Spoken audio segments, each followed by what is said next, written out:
So we're talking today because you spent many years with Metro, right? I was employed for 36 and a half years with Metro. I started out with the Sheriff's Department September 7th of 1970. So one of the things you and I were talking about at this thing we were at on Saturday was when Metro and the Clark County Sheriff came together to become Metro. Correct. It happened in 1973, and the city didn't want to give up their uniform and their colored cars, and the Sheriff's Department didn't want to give up their cars and their color uniforms. And at briefing, the city would sit on one side and the county would sit on the other. And when they would come up from the basement, from the briefing rooms, you would see the county on one side and the city on the other.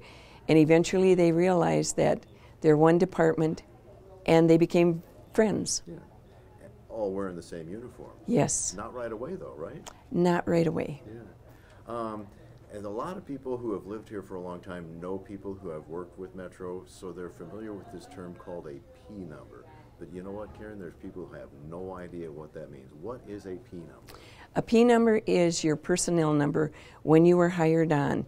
And at the consolidation, we had to merge the city P numbers and the county P numbers together. And I understand that you have a pretty fancy P number. 621. And the P numbers now are probably in the 16,000s. You have an early P number. I came in on the first load of dirt. Now, so you worked in the payroll department, is that right? Well, I started out in records on Graveyard, and after I was there for 6 weeks, I was transferred to the Detective Bureau as a receptionist. And then I went to Metro Payroll, and then the business office, and then I went to the Clark County Detention Center and stayed there for a number of years. Wow. So this is when you were a receptionist that a couple of young fellows came in and you didn't know who they were. I was working records graveyard for 6 weeks, and I went to the Detective Bureau, and my lieutenant told me, nobody can go past your desk without finding out who they are and who they want to see. Because intelligence, the sheriff's office, the undersheriff's office was all behind my desk. So my first morning there, this gentleman walks in and he starts to go by me. And I said, "Excuse me, sir, you have to come and tell me who you are and who you want to see." And he said, "You're new here, aren't you?" And I said, "Yes." And he said, "Do you know who Ralph Lamb is?" And I said, "Yes, he's the sheriff, but I've never met him." And he said, "Hi, I'm Ralph Lamb." And I said, "Okay, you can go back to your desk." So about, a month later, this tall, good-looking guy walks in, and he started to walk by me, so I stopped him. And I gave him the same spiel, and he said, "Who's your undersheriff?"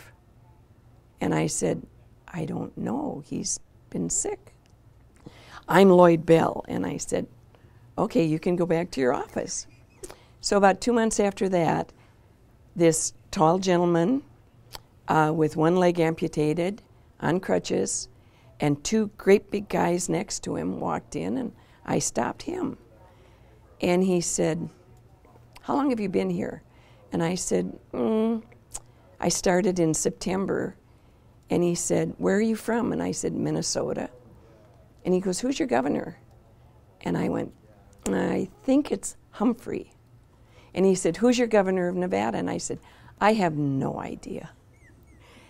And he said, "Hi, I'm Mike O'Callahan." And I said, "I think you can go back to the sheriff's office."